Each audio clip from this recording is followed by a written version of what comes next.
Bueno, entonces, mientras se va cargando, vamos localizando el ejercicio, que es el 711. Vamos a resolver el ejercicio 711, que dice lo siguiente. Determine cuál será el coeficiente de rozamiento entre el bloque y el plano inclinado para que el sistema esté en equilibrio. Bueno, lo primero que hay que hacer con este ejercicio es entenderlo. ¿Qué quiere decir que el sistema esté en equilibrio? Pues significa que, a ver, un momentito, que pongo esto que no me tape nada. Significa que tenemos dos bloques. Son el bloque 1, voy a destacarlos así, un bloque 1 que está colgando en vertical, aquí, y un bloque 2 que está en un plano inclinado. Y de esos bloques no sabemos absolutamente nada. Diremos o supondremos, como comentaba antes Patricia, que tienen una masa 1 y una masa 2. El plano inclinado tiene 30 grados y el movimiento de ambos bloques está conectado por esta polea, por esta especie de polea que se supone que no juega ningún papel. Os adelanto, sobre todo para aquellos de vosotros que luego tengáis alguna asignatura de física más adelante, que la polea puede complicar estos problemas mucho, sobre todo si tiene una masa. Pero en primero suponemos que el problema es muy simple y que solamente es una polea, digamos, testimonial, que lo que hace es cambiar la dirección del movimiento del cordel. ¿Qué es lo que tenemos que hacer en estos ejercicios? Lo primero que tenemos que hacer es dibujar, tal y como habéis hecho muchos de vosotros, cuáles son las fuerzas que actúan sobre el cuerpo 1 y cuáles son las fuerzas que actúan sobre el cuerpo 2. Y eso es lo que voy a hacer en la pizarra. Así que, ¿estáis viéndome en la pizarra? Creo que sí, ¿no? Sí.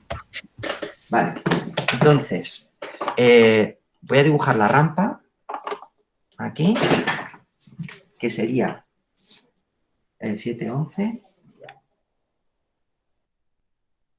Esto sería el plano inclinado y la polea.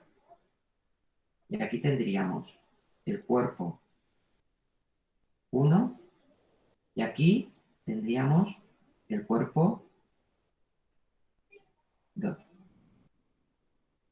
Esto es alfa, ¿vale? Un segundico que vale, así veo yo también la pizarra.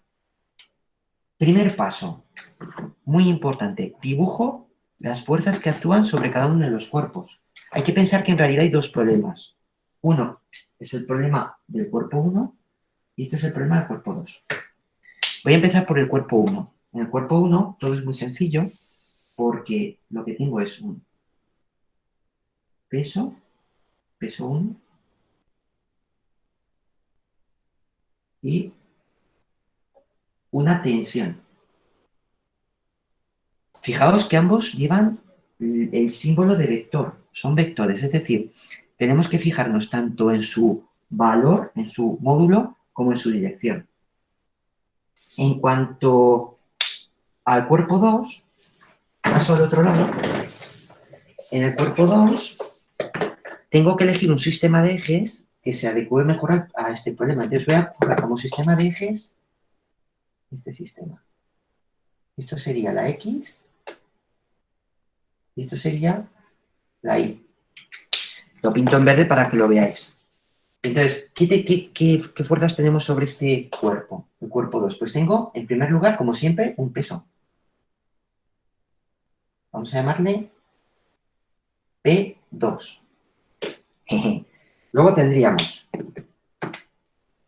una proyección sobre el eje X y otro sobre el eje Y. De la misma fuerza.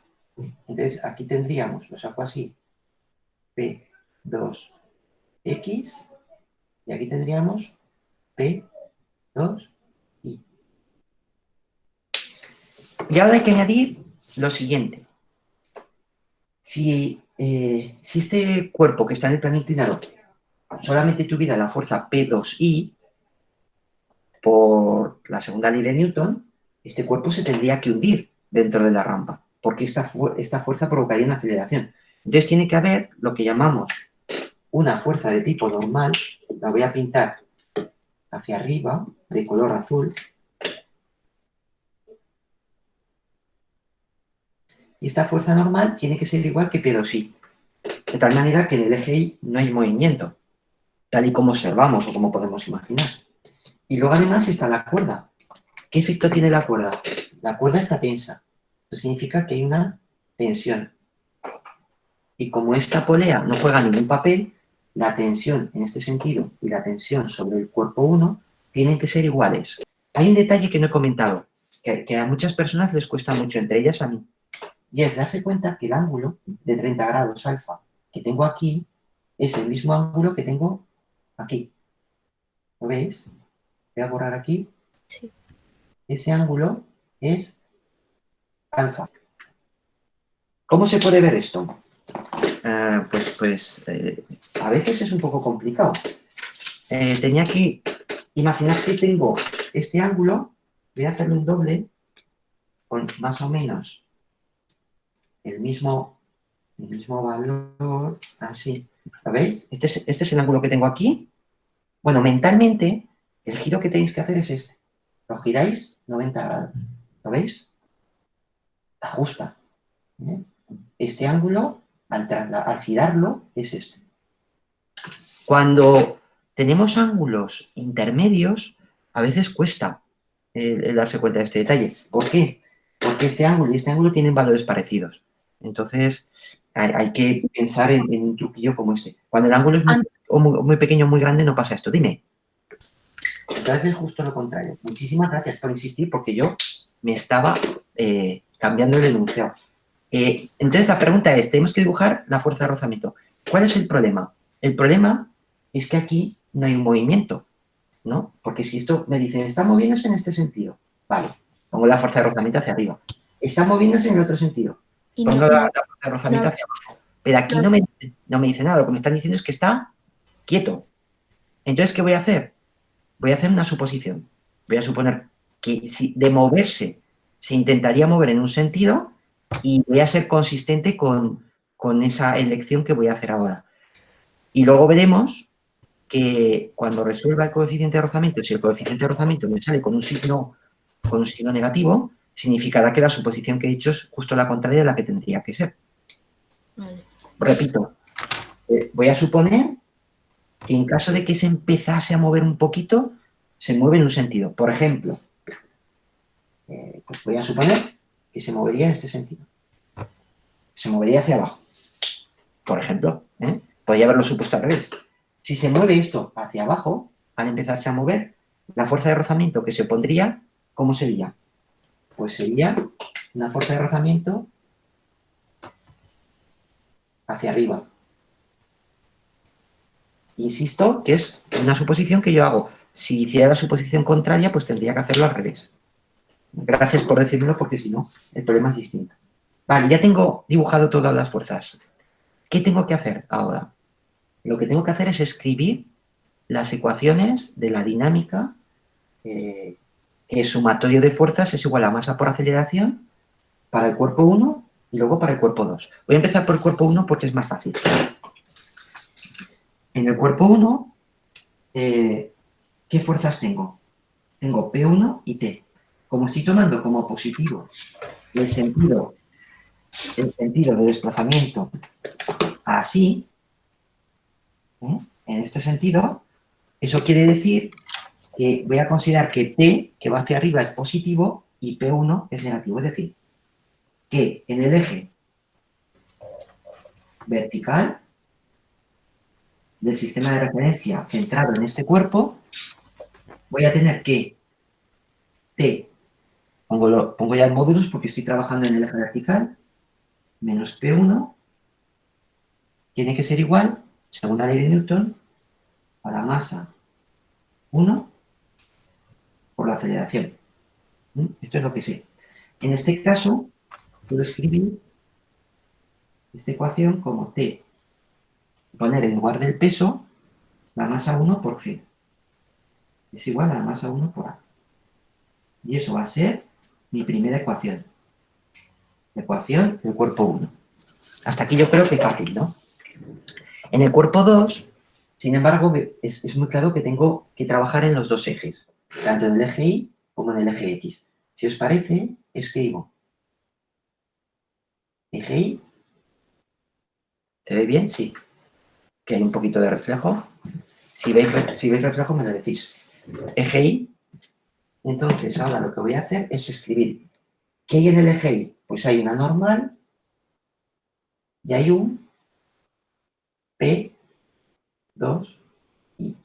La componente Y del peso del cuerpo 2. Y en este caso, fijaos que en el eje Y no hay movimiento. Luego tiene que ser masa por aceleración. Aceleración del eje Y vale 0. 0. Y además, tengo un eje X. Entonces, en el eje X, como hemos cogido este sentido de movimiento, tengo que P2X menos, en el otro sentido, tengo la tensión menos la fuerza de rozamiento, que es la masa 2 por la aceleración. Una pregunta. Este sería el segundo conjunto de ecuaciones. Venga, dudas hasta aquí. La fuerza normal solo se pone en el eje Y, ¿no? Sí, porque... Sí, porque la fuerza normal es la aplicación de la tercera ley de Newton que dice que cuando yo tengo una fuerza sobre un cuerpo apoyado en una superficie, hay una fuerza en sentido contrario, la reacción. Esto es lo típico de cuando te apoyas en una pared, que te dicen, la pared ejerce una fuerza sobre ti, que parece un poco raro, ¿no? Al principio, pero es verdad, porque si no tú te meterías dentro de la pared como si fuera mantequilla. Vale. Yo tengo sueños de esos, de que me apoyo en una pared, te hundes como si fuera mantequilla. Por lo tanto, la pregunta que hacía María, creo que era, la normal solamente está cuando hay un cuerpo con una superficie de contacto. Una pregunta típica, ¿por qué no hay normal en el cuerpo 1? No hay normal en el cuerpo 1 porque el cuerpo 1 no tiene superficie de contacto. Simplemente cuelga de una cuerda. Del mismo modo, la tensión solo aparece cuando hay una cuerda tirante. Aquí hay tensión porque hay una cuerda que une a ambos. Bueno, yo creo que con esas explicaciones el tema de la tensión y la normal, aunque lo volveremos a utilizar. ¿Qué hay que hacer ahora? Hay que intentar buscarnos la vida para despejar el coeficiente de rozamiento. Pero el coeficiente de rozamiento todavía no ha aparecido. ¿Dónde va a aparecer? Aquí, en la fuerza de rozamiento. Entonces, voy a escribir estas dos ecuaciones de una manera un poquito más desarrollada. La primera, esta, sería la normal menos. ¿Cuánto vale P2I? Ahí me tengo que fijar en la parte de trigonometría. Y aquí es donde me tenéis que decir si lo tengo que explicar con muchísimo detalle o si más o menos lo veis. Lo que os pregunto es, ¿veis que P2I es P2 por el coseno de 30? Sí, sí, sí. ¿Hay alguien que no lo vea? Que hable ahora. Vale. Si con mi cara intimidadora no había dicho nada, significa que lo sabéis. Esto sería P2 por el coseno de 30, ¿no? ¿Por qué? Porque P2I es cateto contiguo con respecto a este ángulo. Menos... Pero, porque ya sabía alguien que no lo sabía. ¿Quién es? ¿Quién es? Curro. Curro. Lo explico mejor. Venga. Decidlo. Ahora estáis a tiempo. ¿Por qué P2I es P2? Porque fijaos. Seno de alfa. Seno de alfa. Me fijo en este triangulito que tengo aquí. ¿Lo veis? ¿Es un triángulo rectángulo? Sí. Sí. ¿El ángulo de 30 grados cuál es? Este de aquí arriba. El seno de alfa es cateto opuesto. ¿Cuál es el cateto opuesto? Este. Pero este es P2X. Partido por hipotenusa, que es P2. Mientras que el coseno de alfa sería P2I partido por P2. De este de abajo, si lo pasáis aquí multiplicando, se ve que P2I es P2 por el coseno. Ah, esto lo he puesto mal. ¿Lo veis? Esto sería seno. Mira, por listo. Seno de 30. Por listo yo quiero decir, por saltarme el paso. Sería P2X, que es este de aquí, es P2 por el seno de alfa. Eso es. A ver, habéis hecho bien en preguntarnos. Ahora sí que creo que queda claro, ¿verdad? ¿Cuánto sería la fuerza de rozamiento? ¿No? por la normal. ¿Alguien se ha dejado el micrófono abierto? Pero, Antonio, Dime.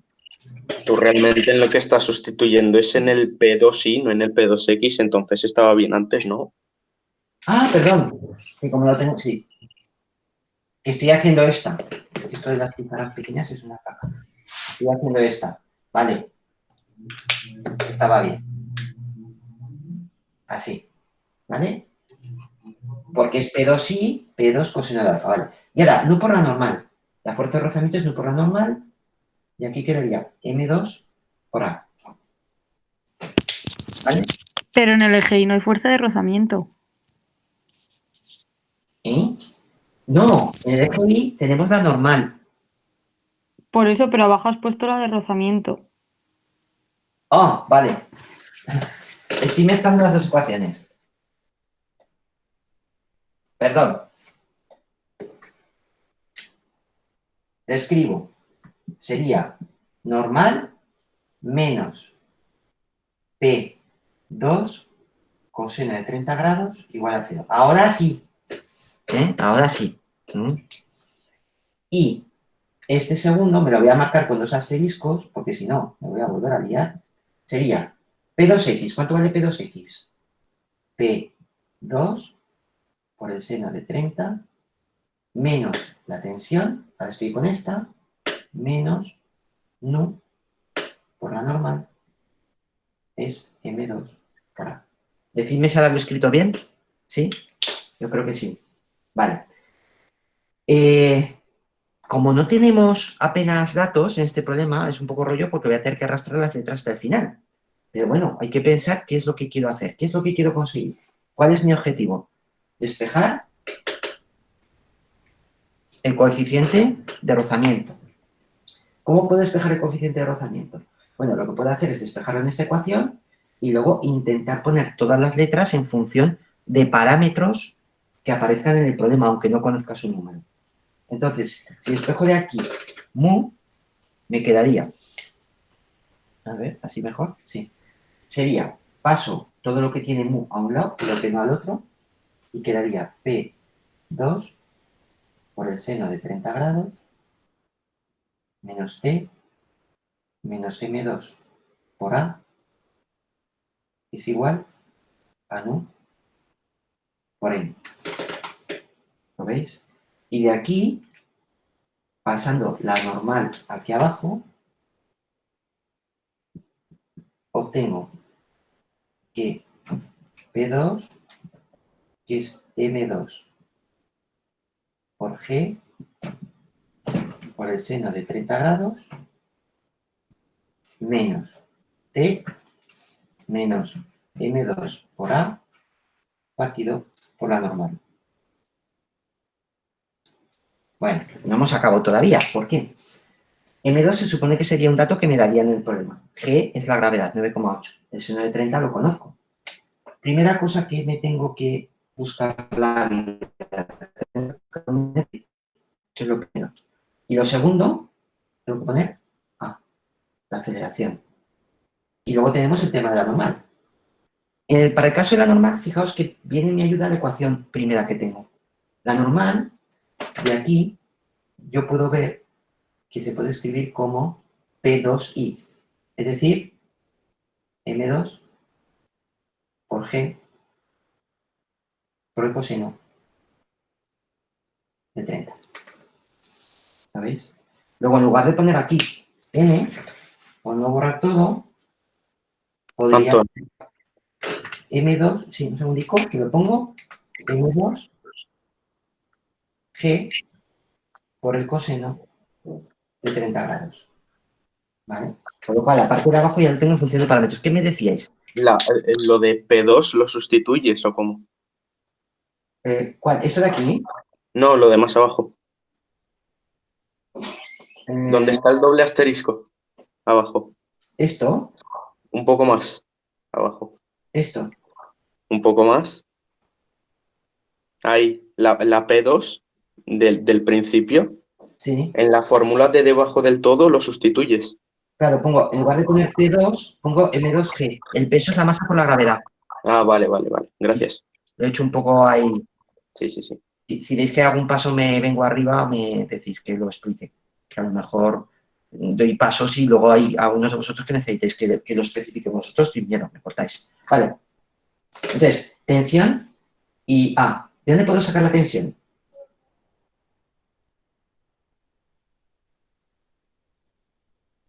Del peso de la masa 1. Esa. Y aquí. Entonces, de aquí, fijaos, si despejo la tensión me quedaría M1 por A más M1 por G. ¿Lo veis? Y si esto lo llevo allí, me quedaría... Voy a tener que borrar, porque si no me quedo en chapuza. Me queda lo último y borro todo lo demás. Una cosa, Antonio. Dime, antes de borrar. No se podría hacer por el método de reducción. Y así se te va la normal P2. ¿Entre qué ecuaciones lo harías? En la de n menos P2 por coseno de 30 y la de P2 por seno de 30. A ver, entre esta. Sí, se podría hacer, pero date cuenta que una va multiplicada por el seno y otra por el coseno. ¿Qué variable te querrías quitar? No sé, la normal y el peso del 2. Sí. Es equivalente. Sí, Vale. puedes quitarte la normal, lo que hace por reducción, como van todos multiplicados por cosas distintas, así de forma directa no lo veo. Vale. Podéis utilizar cualquiera de los métodos para resolver sistemas de ecuaciones que conocéis, el que más cómodos os encontréis, o a veces incluso métodos que están a caballo entre dos tipos. Pero bueno, voy a borrar por aquí. A ver.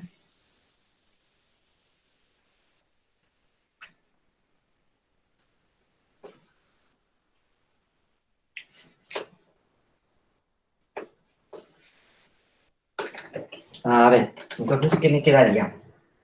Lo que tengo que hacer es en esta ecuación sustituir la t por aquello que tengo. A ver, voy a borrar esto un poco. Me quedaría que mu es igual a m2g por el seno de 30 grados menos. Y ahora coloco eso, ¿veis? m1a menos m1g. Esto es lo que antes era t menos m2a. Y aquí, abajo, pondríamos m2g. Antonio, ¿no sería más en M1G? ¿El qué? ¿No sería más M1G? Ah, no, nada.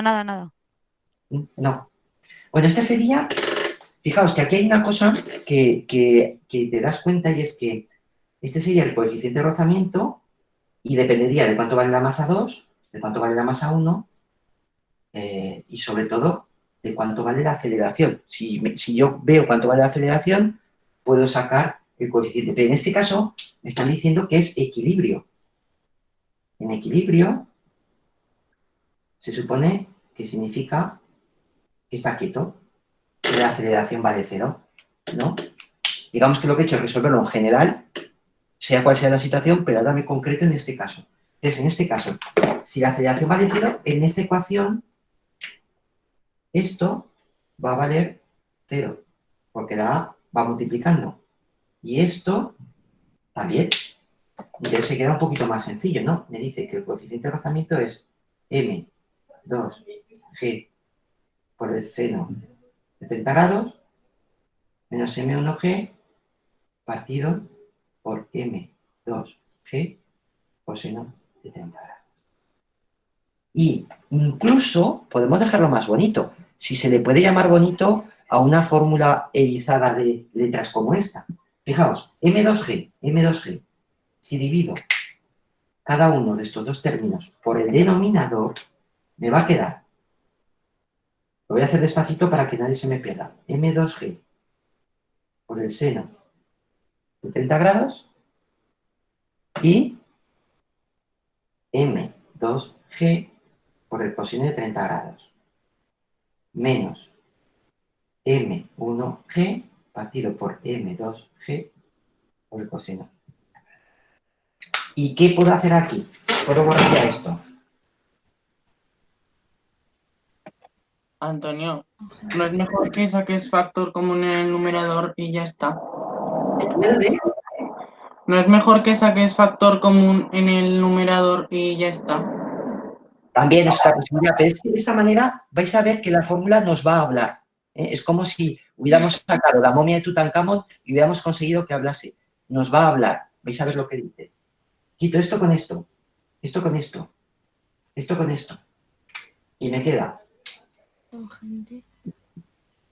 la tangente de 30 grados menos M1 partido por M2, 1 partido por el coseno de 30. ¿Vale? Nos va a hablar. ¿Qué significa nos va a hablar? Nos va a hablar significa que yo a partir de aquí puedo sacar conclusiones muy interesantes.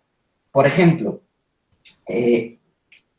lo que me dice es que el coeficiente de rozamiento que me hace falta, lo rugoso que tiene que ser esta superficie, va a depender de cómo sea de grande la masa 1 con respecto a la masa 2. Esto en realidad ya lo sabíamos. Si yo pongo como masa 1 una masa enorme, gigantesca, imaginaos que aquí cuelgo algo muy grande, muy grande, muy grande, pues, y esto es mucho más pequeño, significa que esta superficie tiene que ser tipo lija, muy rugoso, porque si no la va a arrastrar. Es bastante lógico. Esta es la conclusión principal, ¿no? Que va a depender sobre todo del coeficiente que tengamos ahí. Aquí, si en lugar de poner 30 grados pusiera cualquier ángulo, esta fórmula me permitiría hacer cualquier estudio, fuese cual fuese la inclinación. Esa es la gran ventaja de dejar las letras, que te permiten luego decir, bueno, ¿y qué pasaría si en lugar de tener 30 tuviera 45? Pues no hace falta volverlo a calcular, ya lo tengo hecho. Vale.